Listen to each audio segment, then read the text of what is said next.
With thousands of devotees heading to the Mahakumbh in Prayagraj stranded on various highways in Madhya Pradesh due to massive traffic jams, Chief Minister Mohan Yadav on Monday asked pilgrims to put off their travel by a few days to ease congestion. As a deluge of vehicles make their way to Prayagraj for the ongoing Mahakumbh, heavy traffic jams spanning several kilometers have paralyzed roads in Madhya Pradesh's Jabalpur, Seoni, Katni, Maihar, Satna and Rewa districts.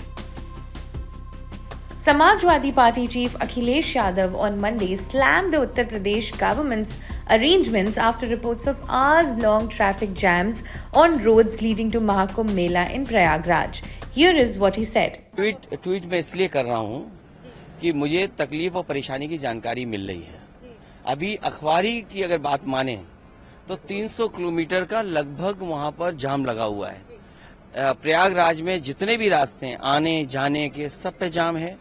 पहली बार ऐसा देखने को मिल रहा है कि प्रयागराज के लोग house arrest हो गए हैं।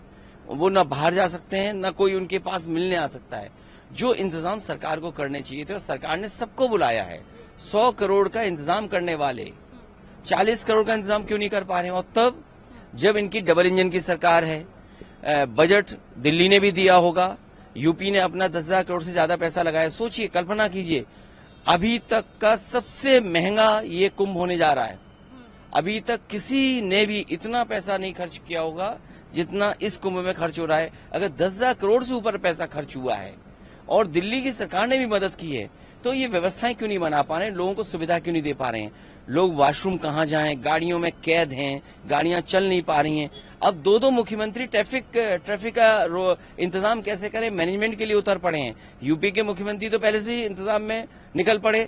सुनने में आ रहा है कि मध्य प्रदेश के भी मुख्यमंत्री निकल पड़े हैं। और फिर वहां पर फौज का किला है, अकबर का किला है, जो बिल्कुल संगम नोज के पास है। अगर सरकार ने उसको क्यों नहीं लिया?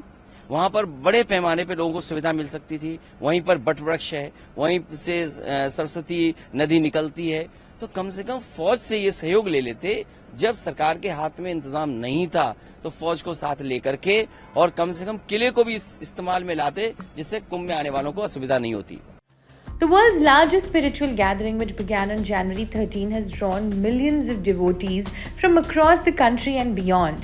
The last day of 2025 Mahakumbh Mela is February 26th. Yadav on Monday said there is immense traffic pressure in areas near Prayagraj, particularly in Revanchal, as pilgrims from the other states travel through these routes. I request everyone to avoid going towards Prayagraj for the next couple of days.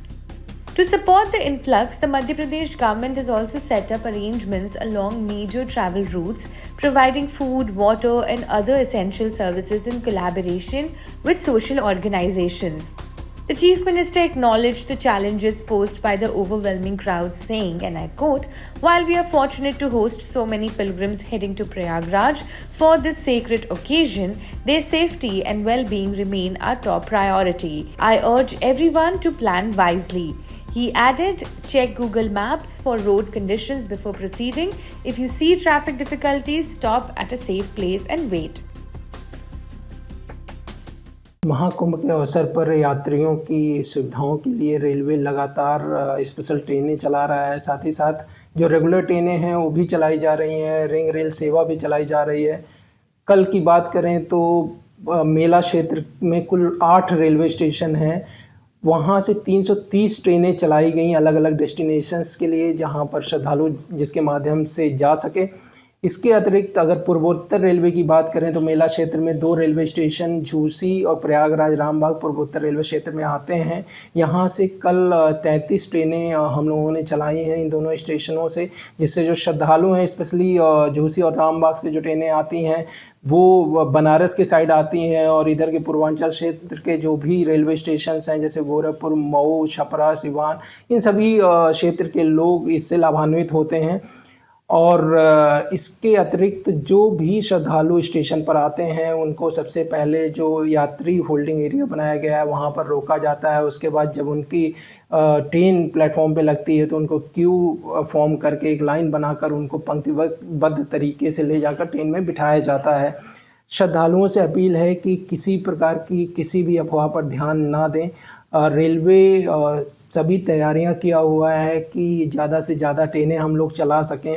On demand ट्रेनें भी, जैसे कल की बात करें तो Gorakhpur railway station पे रात में कुछ श्रद्धालु आ गए थे, तो उनके लिए रेलवे ने कल रात में 2 स्पेशल ट्रेनें अलग से चलाई, जिससे कि वो संगम क्षेत्र में जा सके, जिससे कि वहाँ पे जाकर स्नान का लाभ उठा पाए।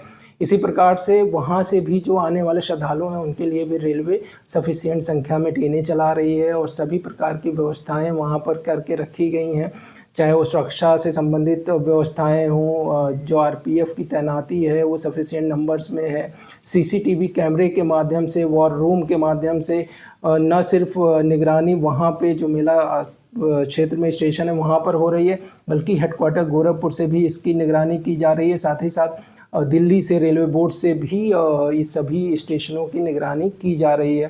तो रेलवे पूरी तरह से तैयार है। सभी श्रद्धालुओं से अपील है कि जो दिशा निर्देश स्टेशन के माध्यम से, अनाउंसमेंट सिस्टम के माध्यम से दिया जा रहा है, उसका पालन करें और अपनी यात्रा को सुखद और सुगम बनाएं। The Mahakumbh, set to conclude on February 26 with Mahashivratri, has already witnessed an unprecedented turnout. Government data reveals that over 44 crore devotees have taken a ritual dip at the Triveni Sangam as of February 9. By 10 am on February 10 alone, over 63 lakh pilgrims had taken the holy dip.